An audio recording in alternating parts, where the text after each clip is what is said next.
Good afternoon, everyone. Thank you for joining my presentation today. My name is Ali Shur, and I'll be discussing the development and implementation of solar photovoltaic standalone system for a home in Lebanon.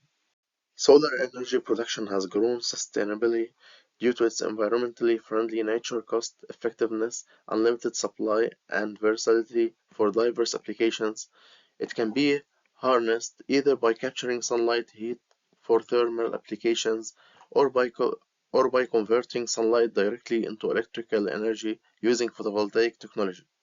While PV systems are favored for their minimal environmental impact and affordability, they face challenges such as high manufacturing costs, limited efficiency, and nonlinear performance.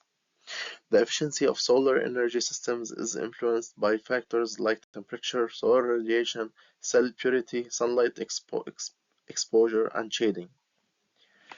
Climatic variations can adversely affect solar radiation, reducing PV output. Consequently, solar power generation heavily depends on specific environmental and operational conditions. Our proposed project is located in Tyre, Lebanon at coordinates 33.43 and 35.42. This Mediterranean nation benefits from abundant solar power, receiving an average of 8 to 9 hours of sunshine daily, with approximately 300 sunny days per year. According to the Solar Atlas, the direct normal radiation (DNI) is 2030 kilowatt-hour per meter square, and the global horizontal irradiation (GHI) is 1930 kilowatt-hour per meter square. These favorable conditions make solar energy a promising future energy source for Lebanon. Additionally, solar power can be the authority empowering individuals at the local level.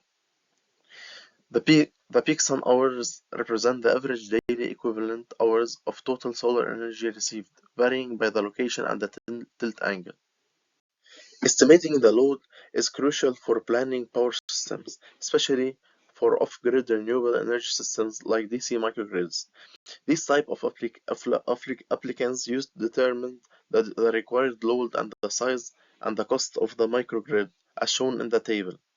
In our project, these are the components needed for our simulation: solar panel, DC to DC boost converter, MPPT controller, battery, DC to DC converter, and the controller. As we know, the performance of the battery is evaluated based on its capacity, depth of discharge, and efficiency. Key factors include how well it maintains charge, its lifespan under various charge-discharge cycles, and its ability to deliver consistent power. Properly sized and managed batteries can significantly enhance the reliability and efficiency of a solar energy system, ensuring that the energy needs are met even when solar conditions are less favorable. In our simulation, we choose this battery, and these are the specifications of this battery. The high temperature, fixed panel tilt, and inverter efficiency are the reasons for the loss factor taken into consideration for the suggested location.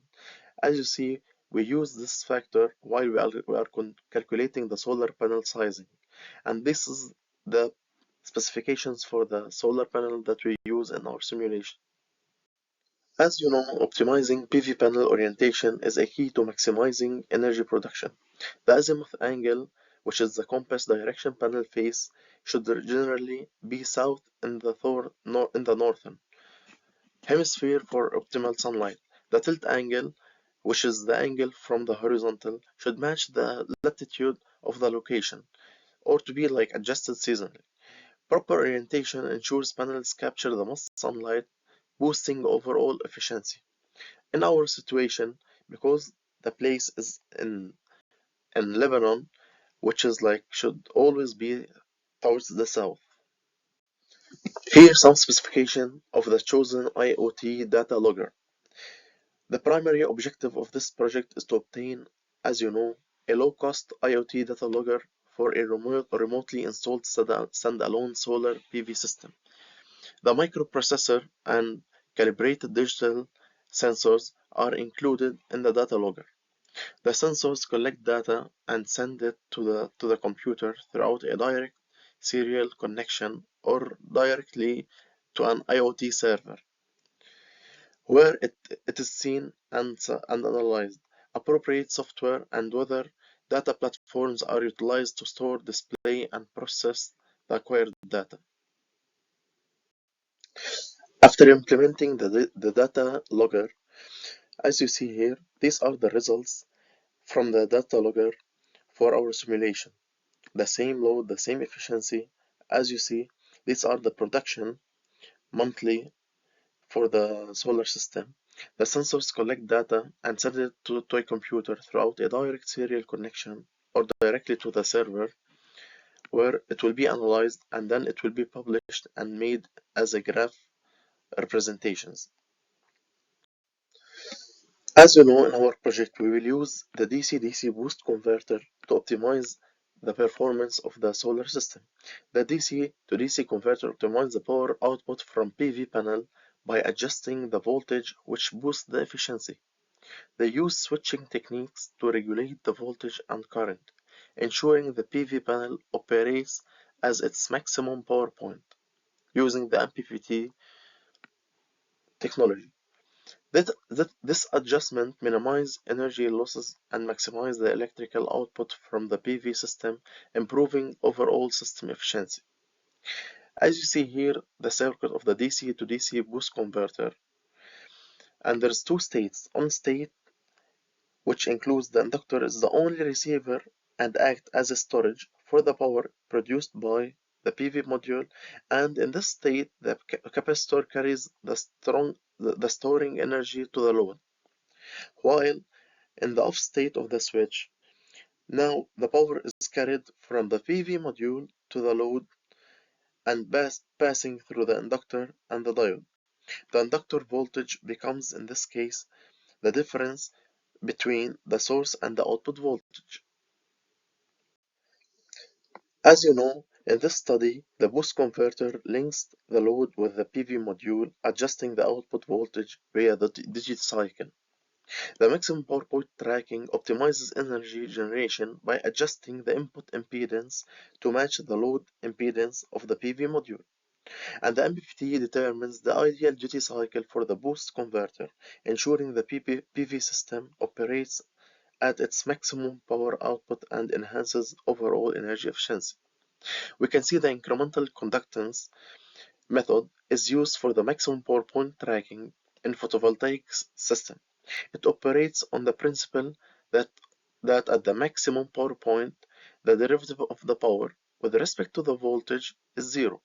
The method continuously compares instantaneous conductance, which is the current power to the voltage ratio, with incremental conductance, the change in this ratio by adjusting system parameters based on the comparison. The method ensures that the solar panel operates at its optimal power output even as environmentally conditions vary, which is changing in temperature or changing in the radiations. In our design, we adhere to specific electrical specification for the photovoltaic PV module. The PV module is connected to a DC-DC boost converter, which steps up the voltage from the solar panel. To ensure optimal performance, the boost converter is controlled by the incremental conductance maximum power point tracking system.